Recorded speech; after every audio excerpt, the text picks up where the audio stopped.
Kalau masjid itu abad 8 tuh, sebelum Sultan Iskandar Muda. Waktu Islamnya di sini sudah berkembang, dibangunlah dua masjid. Yang pertama, masjid di daerah Banda Aceh. Kemudian masjid yang kedua ini lah.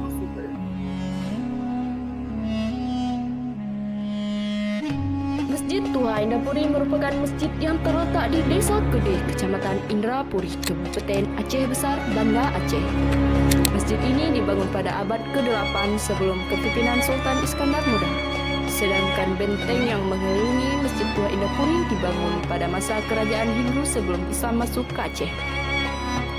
Objek ini telah ditetapkan sebagai bangunan cagar budaya pada tanggal 12 Januari 1999.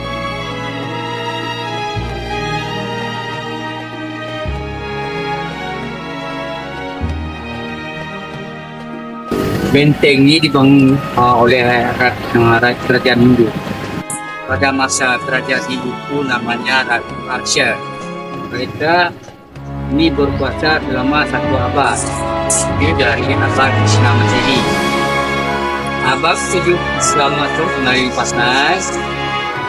Dari pasar dikembangkan Islam di sana.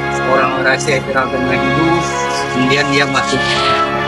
Abad 8 di sini sudah mulai Islamnya, orang-orang Aceh ini dulunya beragama Hindu sudah masuk Islam.